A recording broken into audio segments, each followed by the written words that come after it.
tayo sa ating fourth set. Mga numero muna galing sa ating third set na nakahabol from being down 1 match point. Itong kupunan ng Perpetual.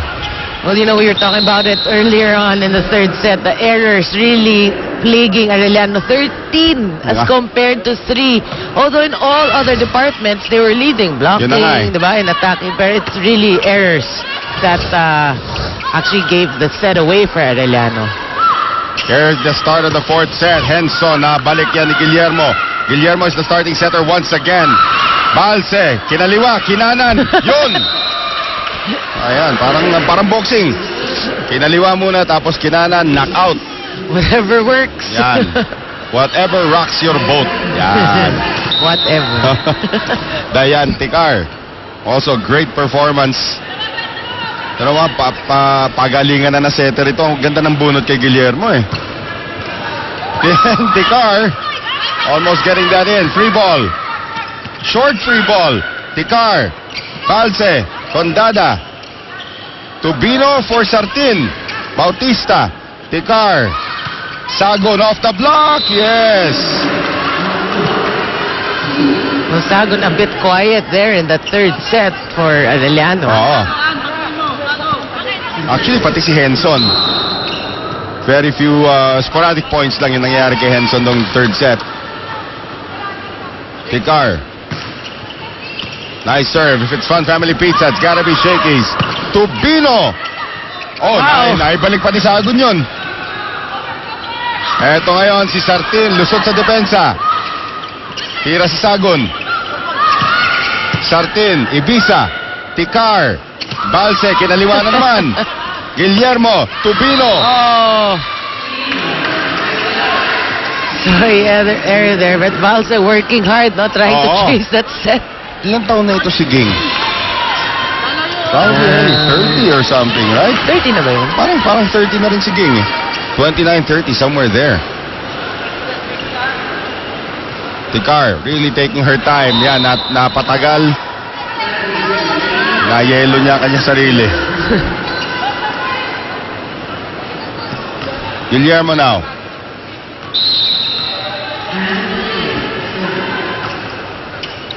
Ibiza. Tikar on the back set now for Dana Henson. And Guillermo. Diaz. Wala. Second duel by Nene Bautista. Hindi pwede magkaroon ng sunod-sunod na error dito itong kupunan ng Perpetual. They have to play as tight as they did nung ating third set. That's right. Because they also have to realize that, you know, nung third set na yan, Arellano committed, diba, 13 errors. So they cannot be complacent. They really have to be double aggressive. Well, that time si Diaz nakalusot sa payong na nilabas nitong si Salamagos. 4-2 para sa Arellano. Perpetuals. Royce Tubino now to serve. Balse. Tikar, quick set. Salamagos.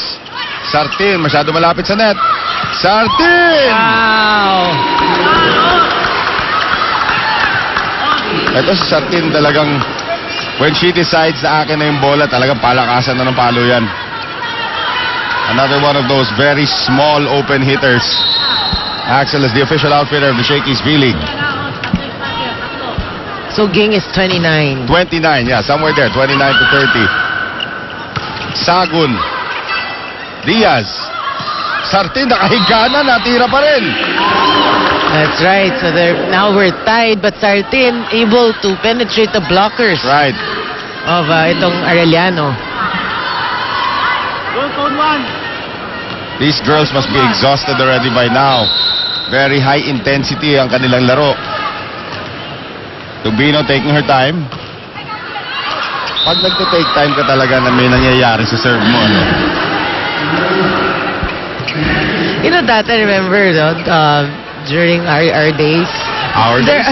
Our days. Yung may mga players talaga, gusto nila pagka-pito, serve ka agad. Diba? Yung parang ayaw na nila nagde-dribble. But now, no choice because you have to wait really for the referee. Right. Oy, ganda ng salpukan dun sa net. Diaz.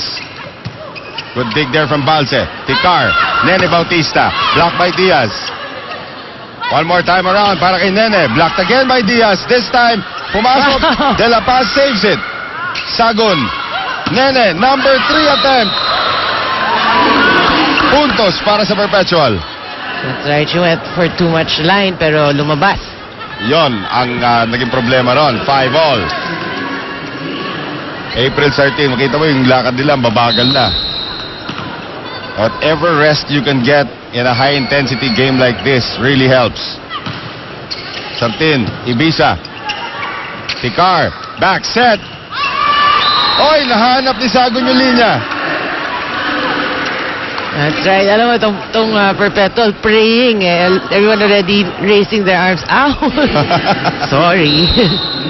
Minsan gano'n nagbabago yung direksyon ng bola sa ere. Elaine Sagon, April Sartin, and Guillermo. Joy Cases, Ticar, Sagon, Guillermo, Diaz. Ayan na, yung dalawang open itong kuponan ng Perpetual, umiinit na. Working hard. Alam mo, ang hirap ng angle yun. Oo. It's also hard kasi maliit din itong dalawang to, si Diaz at saka si Sartin.